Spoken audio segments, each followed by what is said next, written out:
Hello नमस्ते सबैलाई म आकाश सिमखडा फेरि पनि नयाँ भिडियो लिएर आइसकेको छु। आज चाहिँ म बिदाको दिन घुम्न जान लागिरहेको छु। घुम्न जान चाहिँ कहाँ भने यो रेस्लिङ हुन्छ नि, यो रेस्लिङ चाहिँ हामी पहिल्यैदेखि चाहिँ रेस्लिङ हेर्ने, पहिला बच्चामा खुब हेरिन्थ्यो। यो कस्तो हुँदो रहेछ, कसरी हुँदो रहेछ भनेर चाहिँ म हेर्न जाँदैछु। सबै भिडियोहरू देखाउने छु। भिडियोलाई चाहिँ अन्तिमसम्म हेरेर लाइक सेयर सब्सक्राइब गरेर साथ दिनु होला। ओके, म चाहिँ यता आज रेस्लिङ हेर्न आएको। यहाँनिर चाहिँ भर्खर टिकट चाहिँ भइसक्यो। यो चाहिँ टिकट रहेछ, भित्र चाहिँ हल छ। भित्र चाहिँ 1 बजेदेखि हो। अहिले चाहिँ यति बेला चाहिँ है टिकट लिएर बसिरहेको छौँ। टिकट छ 6000 को रेस्लिङ हो। टिकटमा चाहिँ 6000 लिने हो, जाने हो, हेर्ने हो। त्यहाँभित्र रहेछ 1 बजेदेखि भनेको अलिकति बाहिर मान्छे नि हेर्न पाइन्छ। यसो घुम्न रमाइलो भएर चाहिँ आइरहेको छु। यस मजा आइरहेको छ। अब भित्र छिरौँ अनि कस्तो हुन्छ हेर्दै जाउँ। मिटिङ चाहिँ यहाँको छ। म चाहिँ भित्र छिर्दैछु। चाहिँ जाने यो चाहिँ उसको भित्र हो। यहाँ चाहिँ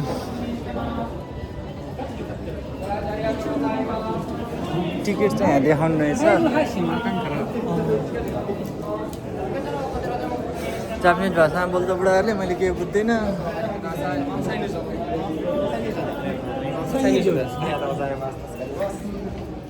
अब चाहिँ म भित्र छिर्दैछु है त।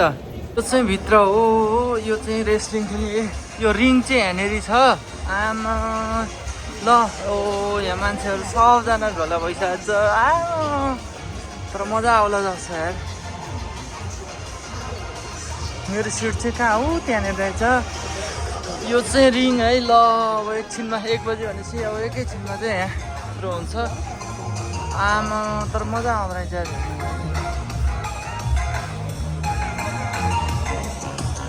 लाइट छ। ल गेम चाहिँ सकियो होइन। अब यो चाहिँ भिडियो खिच्न चाहिँ भित्र नदिनु भएर चाहिँ मैले भित्रको चाहिँ भिडियो बनाउन सकिनँ। त्यही पनि फोटोहरू खिचेको छु, फोटोहरू देखाउने छु होइन। तर त्यही हो क्या, यो सुटिङमा हेरे जस्तै हो क्या फिल। खासै पहिला चाहिँ हानेकै जस्तो लाग्दो रहेछ। हुन चाहिँ रियल नै हाने जे हान्दो रहेछ, तर त्यो एक्टिङकै पुरै यो स्क्रिप्ट, फिल्मको स्क्रिप्ट जस्तै रहेछ। त्यसै मान्छेहरूलाई बेखुब बनाएर यत्र समयसम्म हामी हेरेको त्यो हेर्न भनेपछि त ओहो बिचारा हेर। अहिले 6000 रुपियाँ त टिकटको मात्र आउन जान। यहाँबाट 3 घन्टा त बिहानबाट हिँडेर 3 घन्टा त लाग्यो गाडीमा आउनलाई होइन, 3.5 घन्टा। अनि गाह्रो छ हो, गाह्रो छ। त्यही भएर विश्वास भन्ने कुरो चाहिँ गर्न हुन्न। यो टिमले कसरी बनाइरहेछ भन्दा सबै कुरो गरेर बनाइरहेछ। तर म जे होस् हेर्दाखेरि कुनै बेलामा चाहिँ लाग्दो पनि रहेछ होइन। कुनै बेला चाहिँ ट्याक्क लागेर अनि त्यो उसको टाइमिङ नमिल्दाखेरि चाहिँ अलिकति त्यस्तै हुँदो रहेछ। नत्र त सबै फिल्मको स्क्रिप्ट बराबर रहेछ। क्यारे अब हेर्न आइहाल्यो यत्रो खर्च गरेर। जे होस् मजा आयो। ठाउँ रमाइलो रहेछ, नयाँ ठाउँ। त्यति टाढादेखि आएको। जे होस् रमाइलो चाहिँ एकदमै खुसी लाग्यो।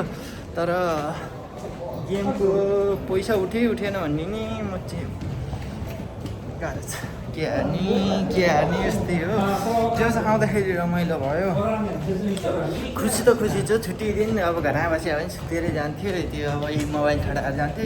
अहिले झन् नयाँ ठाउँमा आउनु पाइएको छ, हेर्नु पाइएको छ, घुम्न पाइएको छ। यसै नै रमाइलो त भइहाल्ने छ। यहाँ टोइलेट खोजेको टोइलेट नि भेटिएन हो। भित्रपट्टि गएर फेरि फोटोसोटो खिच्न केही गर्न नदिने रहेछ के अरे भिडियो बनाउन। यो हुन त फेरि त्यो क्यामेराको लाइटले पनि भिडियो बनाउन नमिल्ने बनाउँदो रहेछ क्या। म अब नेपाली छोरो यसो ट्राई हानेको थिएँ एकचोटि, तर त्यो लाइटिङ नै त्यस्तो बनाएको हुँदो रहेछ कि त्यहाँको भिडियो फोटो चाहिँ बरु अलिअलि राम्रै देखिने, त्यो भिडियोहरू खिच्न लागेपछि चाहिँ त्यो नहुने बनाएर रहेछ। त्यस रमाइलो भयो, हेर्न मजा आयो रेस्लिङ। मलाई त खेलौँ लागेको थियो। अब त्यहाँ म खेले भए 2-4 जना घाइते भइहाल्थ्यो। म त छिरुम त लागिसकेको थियो। यसो हानेर 2-4 भाग हानौँ भनेर के।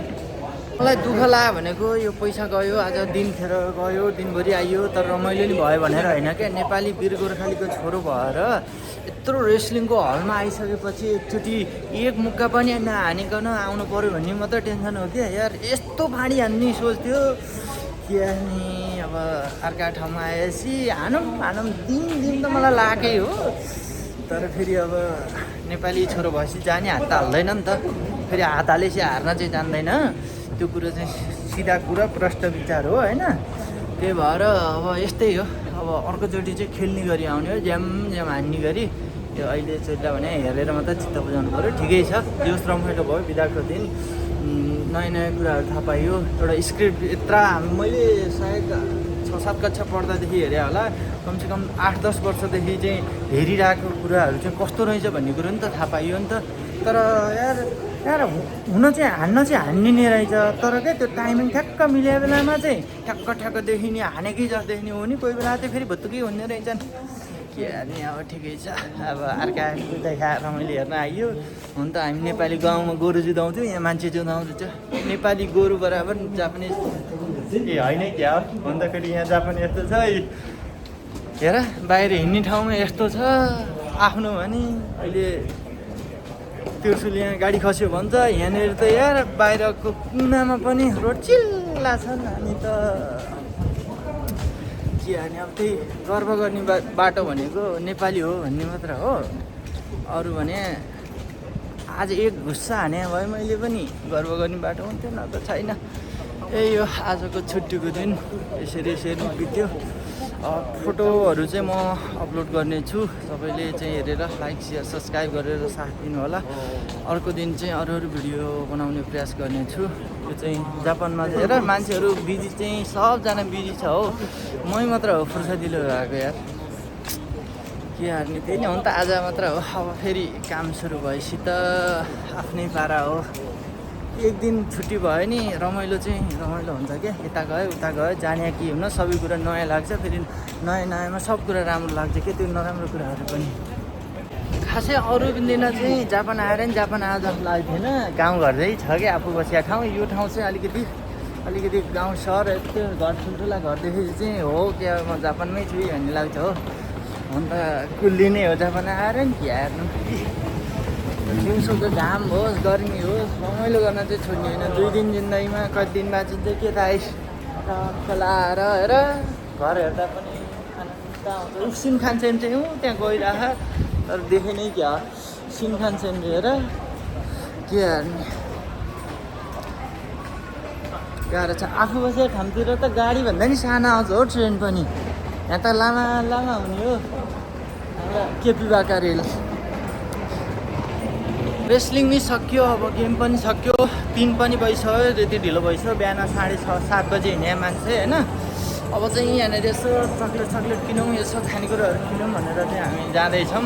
हाम्रा बाजेहरू नि छ 2-4जना, अनि म चाहिँ किन्न त महँगो हुन्छ भए पनि यसो हेरेर भने नि चित्त बुझाउनुपर्छ। कुनै चाहिँ खाना मात्र होइन क्या, हेर्दा पनि गुलियो आउँछ क्या, यहाँका पैसा हेरेर नि गुलियो आउने हुन्छ। त्यही भएर कुनै चाहिँ यसो हेरेर मिलाएर किन्नुपर्छ, न त हो नि त क्या। नेपाली कुल्लीको जिन्दगी यस्तै हो, किन्नुभन्दा पहिला हेरेर सामान मनपर्न होइन क्या, पैसाको मूल्य मन पर्नुपर्छ क्या त्यसको। के हाल्ने, यस्तै छ परिस्थिति, यस्तै छ। मान्छेहरू चाहिँ यो सामान मन पऱ्यो किनौँ भनेर किन्छ, आफूलाई भने चाहिँ यहाँ यसको दाम चित्त बुझ्यो किनौँ भनेर किन्नुपर्छ। के हाल्ने, फेरि मेरो मात्र होइन धेरैको बाध्यता, सबै त होइन। अब धनीहरूलाई त होला, हामीलाई त हेऱ्यो मन पऱ्यो।